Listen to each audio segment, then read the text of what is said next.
출애굽기 19장. 이집트를 떠난 지 꼭 석 달 만에 이스라엘 백성은 시내 광야에 이르렀습니다. 이스라엘 백성은 르비딤을 떠나 시내 광야에 이르러 시내산 맞은편 광야에 천막을 쳤습니다. 모세는 하나님을 만나러 산으로 올라갔습니다. 여호와께서 산에서 모세를 불러 말씀하셨습니다.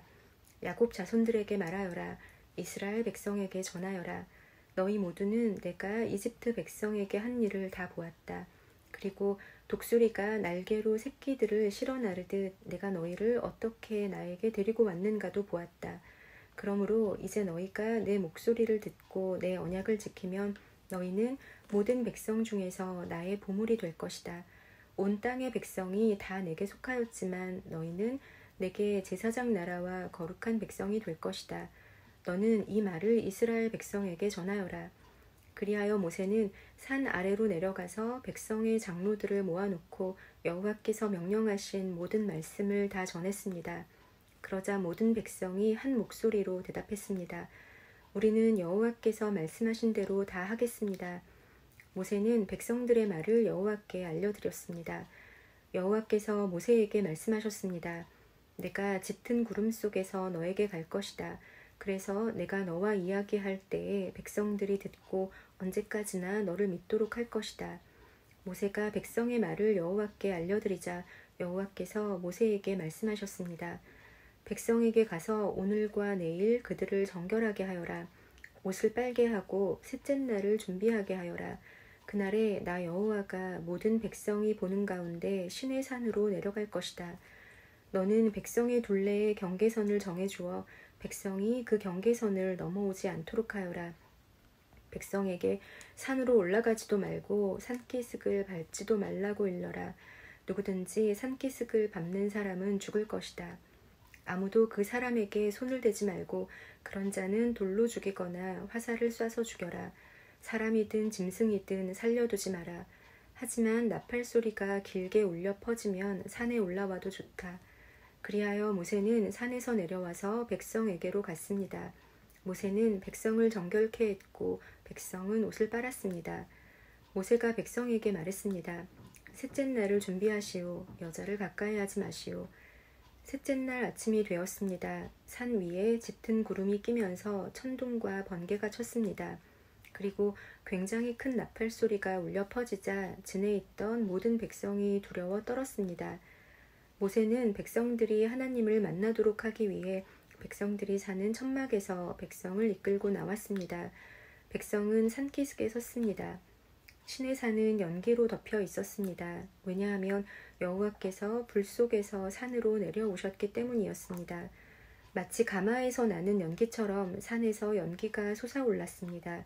그리고 산 전체가 크게 흔들렸습니다. 나팔 소리가 점점 커지는 가운데 모세가 말하고 하나님께서 소리를 내어서 모세에게 대답하셨습니다. 여호와께서는 시내 산 꼭대기로 내려오셔서 모세를 산 꼭대기로 올라오게 하셨습니다. 그래서 모세는 산 꼭대기로 올라갔습니다. 여호와께서 모세에게 말씀하셨습니다. 내려가서 나를 보기 위해 가까이 나아오지 말라고 백성에게 경고하여라. 그렇지 않으면 많은 사람이 죽을 것이다. 나에게 가까이 나아오는 제사장들도 스스로를 정결하게 하지 않으면 여호와인 내가 그들에게 벌을 내릴 것이다. 모세가 여호와께 말씀드렸습니다. 백성은 시내 산으로 가까이 올 수 없습니다. 주님께서 산 둘레에 경계선을 정하고 산을 거룩하게 하라고 말씀하셨기 때문입니다. 여호와께서 모세에게 말씀하셨습니다. 내려가서 아론을 데려오너라. 하지만 제사장이나 백성은 가까이 오지 못하게 하여라. 그들은 나 여호와에게 가까이 오면 안 된다. 가까이 오기만 하면 내가 벌을 내릴 것이다. 그래서 모세는 백성에게로 내려가서 주님의 말씀을 그대로 전했습니다. 아멘. 출애굽기 20장. 하나님께서 이렇게 말씀하셨습니다. 나는 너희가 종살이하던 이집트 땅에서 너희를 인도해낸 너희의 여호와 하나님이다. 너희는 나 외에는 다른 신들을 두지 마라. 너희는 우상을 만들지 마라. 위로 하늘에 있는 것이나 아래로 땅에 있는 것이나 땅 아래로 물속에 있는 것에 그 어떠한 모양도 만들지 마라. 어떤 우상에게도 예배하거나 섬기지 마라. 나 여호와 너희 하나님은 질투하는 하나님이다. 나에게 죄를 짓고 나를 미워하는 사람에게는 그의 3대, 4대 자손에게까지 벌을 내릴 것이다. 하지만 나를 사랑하고 나의 명령에 따르는 사람에게는 수천 대 자손에 걸쳐 한결같은 사랑을 베풀 것이다. 나 여호와 너의 하나님의 이름을 함부로 부르지 마라. 나 여호와는 나의 이름을 함부로 부르는 사람을 죄 없다고 하지 않을 것이다. 안식일을 기억하여 거룩한 날로 지켜라. 6일 동안에는 힘써 모든 일을 하여라. 하지만 7일째 날은 나 여호와 하나님의 안식일이다. 그날에는 너희나 너희 아들이나 딸이나 너희 남종이나 여종이나 너희 짐승이나 너희 집 문 안에 머무르는 나그네도 일을 하지 마라.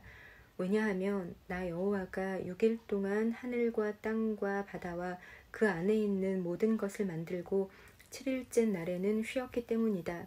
그러므로 나 여호와는 안식일에 복을 주고 그날을 거룩하게 하였느니라. 너희 아버지와 어머니를 잘 섬겨라. 그러면 나 여호와 하나님이 너희에게 준 이 땅에서 너희를 오래 살게 할 것이다. 사람을 죽이지 마라. 간음하지 마라. 도둑질하지 마라. 이웃에 대하여 거짓 증언을 하지 마라. 이웃집을 탐내지 마라. 이웃의 아내나 남종이나 여종이나 소나 나귀나 그 밖에 이웃의 어떠한 것도 탐내지 마라. 모든 백성은 천둥소리와 나팔소리를 듣고 번개치는 것과 산에서 솟아나는 연기를 보았습니다. 그들은 두려움에 떨면서 산에서 멀찍이 떨어져 있었습니다. 백성이 모세에게 말했습니다. 당신이 말하십시오. 우리가 듣겠습니다. 하나님께서 말씀하지 않게 해주십시오. 하나님께서 말씀하시면 우리는 죽습니다. 모세가 백성에게 말했습니다. 두려워하지 마시오. 하나님께서는 여러분을 시험하시고 또 여러분에게 두려워하는 마음을 주셔서 죄를 짓지 않게 하시려고 오셨을 뿐이요. 모세가 하나님이 계시는 짙은 어두움 가까이로 가는 동안 백성은 산에서 멀찍이 떨어진 곳에 서 있었습니다. 여호와께서 모세에게 말씀하셨습니다. 가서 이스라엘 백성에게 전하여라. 너희는 내가 하늘에서부터 너희에게 말하는 것을 다 보지 않았느냐. 그러므로 너희는 나를 금이나 은으로 된 신상으로 만들지 마라. 또한 너희를 위하여 어느 신상도 만들지 마라. 나를 위해 흙 제단을 쌓아라. 그 제단 위에 너희의 태워드리는 제물인 번제물과 화목 제물을 나에게 바쳐라. 너희의 양과 소를 제물로 바쳐라. 내 이름을 기념하게 하는 곳에서 내게 제물을 바쳐라. 그러면 내가 그곳에 와서 너희에게 복을 줄 것이다. 나를 위해 돌로 제단을 쌓을 때에는 연장으로 다듬은 돌로 쌓지 마라. 왜냐하면 연장으로 돌을 다듬을 때 몸이 닿아서 그 돌을 더럽게 만들기 때문이다. 너는 층계로 내 제단 위에 올라가지 마라. 왜냐하면 층계를 올라갈 때 옷 속에 알몸이 드러나기 때문이다. 아멘. 출애굽기 21장. 내가 이스라엘 백성에게 주어야 할 법은 이러하다. 너희가 히브리 종을 사면 그 종은 6년 동안 종살이를 할 것이며 7년째가 되면 너희는 몸값을 받지 말고 그를 풀어주어라. 만약 그 사람이 혼자 종으로 왔으면 혼자서 나가야 하고 결혼해서 아내와 함께 왔으면 아내와 함께 나가야 한다. 만약 종의 주인이 종에게 아내를 주어 그 아내가 아들이든 딸이든 자녀를 낳았으면 그 아내와 자녀는 주인의 것이 되고 종은 혼자서 떠나야 한다. 그러나 만약 그 종이 나는 내 주인과 내 아내와 내 자녀를 사랑합니다. 나는 자유의 몸이 되고 싶지 않습니다. 라고 말하면 주인은 그를 재판장 앞으로 데리고 가거라. 또 주인은 종을 문이나 문설주로 데리고 가서 날카로운 연장으로 종의 귀에 구멍을 뚫어라. 그러면 종은 영원토록 주인을 섬기게 될 것이다. 어떤 사람이 자기 딸을 여종으로 팔았으면 그 여종은 남종과 같은 방법으로 자유로운 몸이 될 수 없다. 만약 여종과 잠자리를 같이 한 주인이 그 여종이 마음에 들지 않아 더 이상 잠자리를 하지 않을 경우 그 여종을 자유롭게 놓아주어라. 주인은 그 여종을 다른 사람에게 팔 권리가 없다. 파는 것은 그 여종을 속이는 것이기 때문이다. 그가 여종을 자기 아들의 아내로 삼으려고 샀다면 그는 여종을 자기 딸처럼 여겨야 한다. 만약 그가 다른 아내를 또 얻었다 하더라도 그는 여전히 첫 번째 아내에게 음식과 옷을 주고 잠자리를 함께하는 일을 해야 한다. 만약 그가 여자에게 이 세 가지를 해주지 않으면 여자는 자유의 몸이 되는 것이니 몸값을 내지 않고 나갈 수 있다. 사람을 때려 숨지게 한 사람은 죽여라. 하지만 사람을 죽이기는 했지만 죽일 생각 없이 실수로 죽였으면 그것은 하나님의 뜻에 따라 일어난 일이므로 살인자는 내가 정하는 곳으로 도망하여라. 하지만 미리 음모를 꾸며서 일부러 사람을 죽였다면 너희는 살인자가 내 재단으로 도망가더라도 끌어다가 죽여라. 자기 아버지나 어머니를 때린 사람은 죽여라. 사람을 유괴한 사람은 그 사람을 팔았건 데리고 있건 죽여라.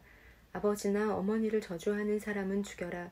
사람들이 서로 다투다가 한 사람이 다른 사람을 돌이나 주먹으로 쳐서 사람이 죽지는 않았지만 자리에 누웠다가 일어나서 지팡이를 짚고 걸어 다닐 수 있게 되었다면 때린 사람은 벌을 받지 않을 것이다. 하지만 때린 사람은 맞은 사람이 그동안에 입은 손해를 갚아주고 다 나을 때까지 치료비를 물어주어야 한다. 주인이 남종이나 여종을 막대기로 때려서 그 종이 그 자리에서 죽었다면 주인은 벌을 받을 것이다. 하지만 종이 하루나 이틀 동안 죽지 않고 살아있으면 주인은 벌을 받지 않을 것이다. 왜냐하면 종은 주인의 재산이기 때문이다. 두 사람이 싸우다가 임신한 여자를 건드려서 여자가 유산만 하고 달리 다친 데가 없다면 다치게 한 사람은 여자의 남편이 요구하는 돈을 갚아라. 그런데 이는 반드시 재판관의 결정을 얻어야 한다. 그러나 그 여자가 다치기까지 했다면 너희는 목숨은 목숨으로, 눈은 눈으로, 이는 이로, 손은 손으로, 발은 발로, 화상은 화상으로, 상처는 상처로, 멍은 멍으로 갚아라. 종의 주인이 남종이나 여종의 눈을 쳐서 눈을 멀게 했으면 주인은 그의 눈에 대한 대가로 그 종을 자유한 몸으로 풀어주어라. 만약 주인이 남종이나 여종의 이를 부러뜨렸다면 주인은 그에 대한 대가로 종을 자유한 몸으로 풀어주어라. 소가 남자나 여자를 들이받아서 죽였으면 그 소를 돌로 쳐서 죽여라. 그리고 그 소의 고개는 먹지 마라. 하지만 소의 주인에게는 죄가 없다. 만약 그 소가 들이받는 버릇이 있어서 사람들이 주의를 주었는데도 주인이 소를 울타리에 가두지 않았다가 그 소가 남자나 여자를 들이받아서 죽였다면 소뿐만 아니라 그 주인도 돌로 쳐서 죽여라. 그러나 죽은 사람의 가족이 돈을 달라고 하면 주인은 자기 목숨을 대신하여 그 가족이 달라는 대로 돈을 주어라. 소가 남자아이나 여자아이를 들이받아 죽였을 때도 같은 법을 따라라. 소가 남종이나 여종을 들이받아 죽였을 때는 소의 주인은 종의 주인에게 은 30세겔을 주고 소는 돌로 쳐서 죽여라. 어떤 사람이 구덩이를 열어놓았거나 구덩이를 파고 덮어놓지 않고 있다가 소나 나귀가 그 구덩이에 빠지면 구덩이의 주인은 짐승의 주인에게 돈으로 갚아라. 다만 그 구덩이에 빠져 죽은 짐승은 구덩이 주인의 것이다. 어떤 사람의 소가 다른 사람의 소를 들이받아 죽였을 때는 살아있는 소를 팔아서 그 돈을 반씩 나누어 가지고 죽은 소도 똑같이 나누어 가져라. 만약 그 소가 들이받는 버릇이 있는데도 주인이 소를 울타리에 가두지 않았다면 주인은 소로 소 값을 치르고 죽은 소는 들이받은 소 주인이 가지도록 하여라. 아멘.